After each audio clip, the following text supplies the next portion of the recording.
Hello summoners, welcome back to the channel, and in this video we're going to do top 10 characters who do not need to be awakened in Marvel Contest of Champions. Now these 10 characters, if you get them out of crystal, you're good to go. Like these 10 are incredibly powerful on offense. Even unawakened, you do not need to worry about duping them naturally, putting awakening gems, signature stones in them.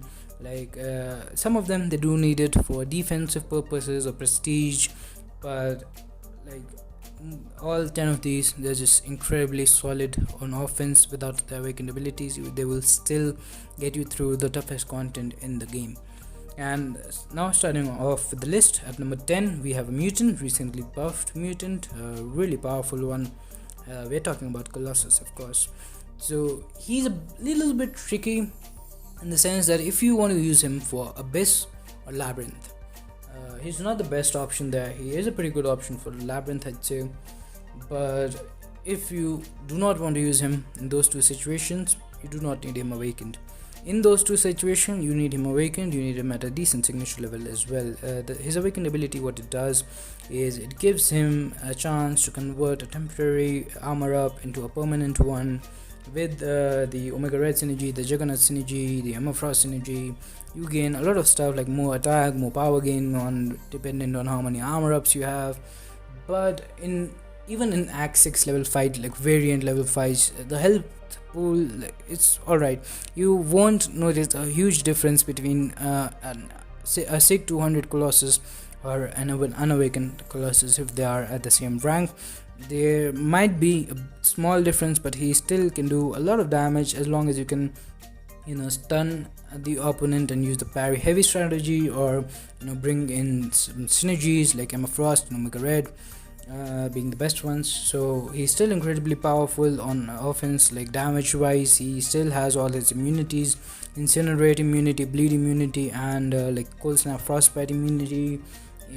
Like he's still a really tanky character with all the armor ups and health and stuff. So yeah, that is why he's at number 10. Then moving on to number 9 on the list is a science character. I have him as 6 star at rank 2. Unawakened is Thing. Thing has an incredibly powerful awakened ability. It gives him, and it is essential for defense, but offensively it has its uses for sure. It's a pretty strong protection, especially at SIG 200, but you don't need it, especially if you're playing him with synergies and using him if you I have a lot of gameplay with synergies on the channel. He is by far the most fun character to play with synergies, in my opinion. He's the only character who deserves 4 extra spots, like synergy spots on the team. But when you're playing, you care about your health, you don't care about protection, stuff like that. Like you want to go down to 1%, like get knocked down, get saved by the champion synergy, get those furies, some regeneration from the Hela Angela synergy, and just smash the opponent to death. So you don't really need him to be awakened in order to do that in Labyrinth or Act 6 variants, boss rushes. He's good for like literally everything wherever you can use his synergies. And the awakened ability, it does give him more sustainability. It does give him does make him incredibly annoying on defense to fight, but offensively speaking he does not need it. So moving on to number 8, we have a mutant again. The last 4 are like mutant and science. There are a lot of science characters who are really good and awakened, and there are no skill characters. I'm not sure about Hitmonkey, he might be, but otherwise like best 2 skill are definitely Aegon and Nick Fury, both needs to be awakened. So there are no skill characters in the list actually. But anyways, coming back to the topic, we're going to talk about the number 8, which is Domino. And Domino, again, another character very much like Thing. She does need to be awakened in order to be a good defender. She can still be annoying unawakened on defense as well, to be honest. But awakened, unawakened on offense, she's almost as good. It's just some extra crit failure damage. It could be useful, but is it required? Absolutely not. Like if you can use the synergies like Massacre or Red Hulk, you can do some incredible damage, have longer debuffs. You can have some really strong critical hits with the SP2 if you get lucky. RNG on your side, some really powerful crit bleeds in the game, really powerful incinerate. So she can also shrug off bleed as far as utility goes. So yeah, even Unawakened almost as good as Awakened on offense. Then at number 7 we have again another science. We have Human Torch. He does not need to be awakened at all unless it's for something like Abyss. Even then he doesn't really need to be awakened, but it does help him out a fair bit. I'd say it gives him some chance to get his persistent charge back, which means get his pre-fight ability back, and it's in most situations you don't absolutely need the pre-fight ability. It's not what makes Human Torch good. It does give him it is necessary in some fights like facing Mephisto, but in some fights you don't, like, you're better off without using the pre-fight ability, like when you want to like, let's say what was the distract, where you need 3 debuffs on the opponent. So like the passive debuff, I think that doesn't count. Or whenever, if you have despair maxed out, you want to like reverse regeneration, then you don't need the pre-fight. So like he can still melt all the mistakes. He's still almost as good, and he is just an incredibly powerful unawakened character. And if you get him as a 6-star, definitely rank him up unawakened as well. And then we are going to go to top 6, and it's a really powerful character.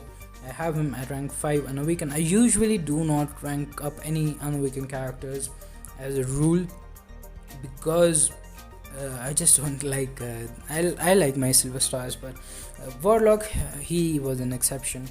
So he is insane unawakened. He's one of the best unawakened characters in the game. Like, he can do so much. He has the regeneration on the SP3. He still has infection, which means he can power control in fights like wherever the opponent has willpower. So when you're fighting in an alliance war arena, stuff like that, or when you're dealing with any regeneration nodes like vigor or arc overloads, stuff like that, he can still have like really good his awakened ability does give him some, it's basically degeneration. If you want to check out my 4-star one, he's awakened. I don't want to sell him, so it is some degeneration, gives him some extra attack, but even otherwise it's not like you're going to time out anywhere, or it's going to be a ridiculously long fight. With the SP2s, with the armor breaks, that's where most of his damage comes from anyways. He is still pretty decent on defense also. He still has all his immunities and utilities, decent damage. So yeah, that is why he is at number 6. Now coming to top 5, another tech character is Ghost, and between these two, Ghost needs to be awakened more, but because Ghost is just so insane, like even unawakened Ghost is still, I think, the top 5 characters in the game.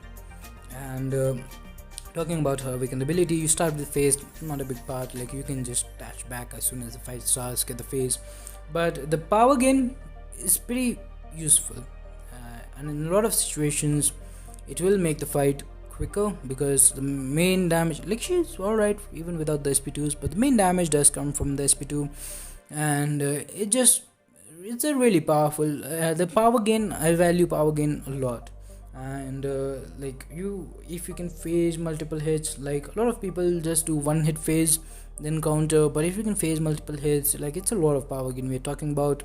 And Ghost, like, but besides that, like, we're talking about an unawakened Ghost, so she can still phase, she can still minimize block damage, she can still hit as hard as an awakened Ghost would hit.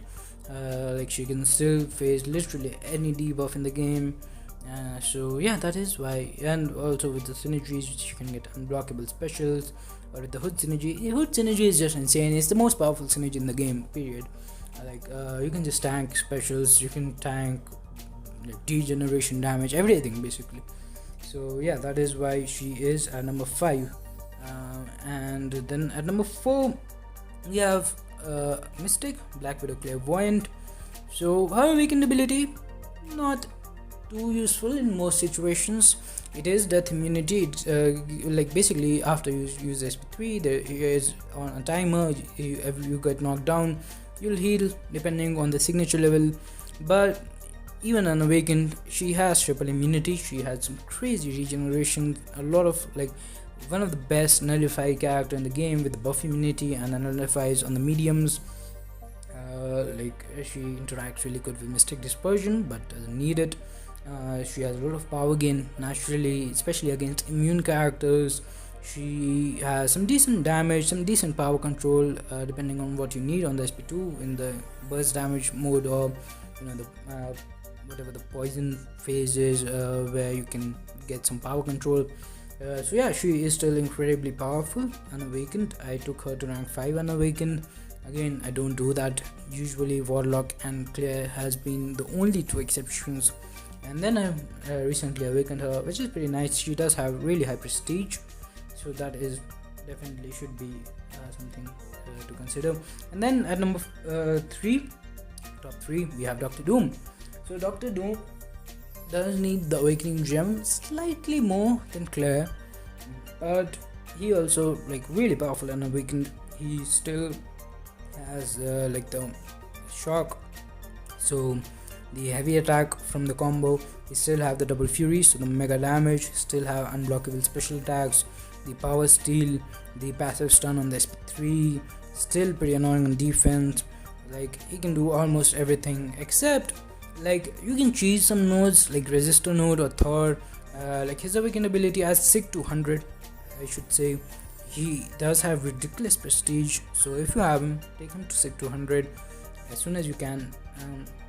But it gives him a 100% chance to nullify a buff and convert that into a shock if the opponent isn't already shocked, and that can lead to some freeze methods against resistor nodes or Thor, or I'm sure there are other characters as well. But whenever if you can knock down the opponent and they gain another buff, then you can just chain stun, like chain heavy in the corner.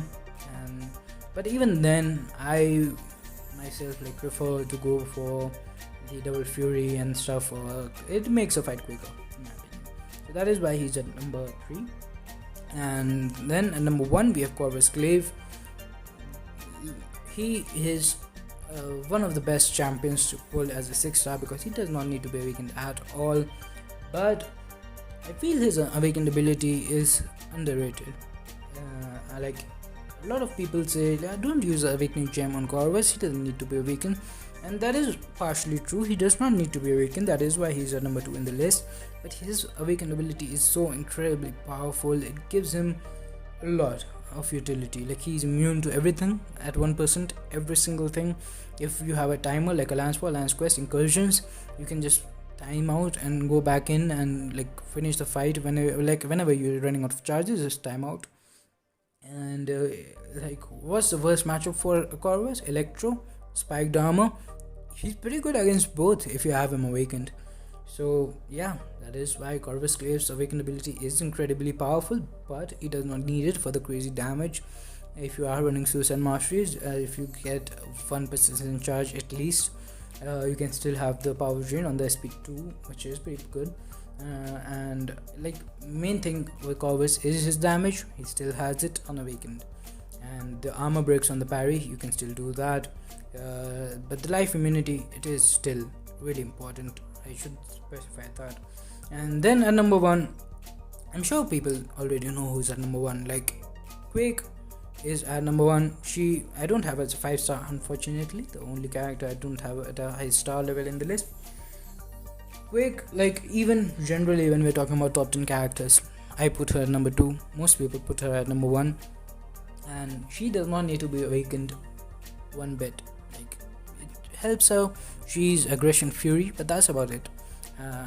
And unawakened Quake can still, like, every single node. If you can play Quake style, she can still get you through Act 6, Act 5, any story content, variants, everything basically. And if again she is really skill based, you need to be really good with her. But if you are, it doesn't matter if she's awakened, what star she's, like even 4-star Quakes can do, like let's say the latest boss rush. They can still do a lot of stuff in variants as well. They cannot do Act 6 because, well, you can't take 4 stars into Act 6, but otherwise she's still incredibly powerful, and that is why she is at number 1. And thanks for watching. That was it.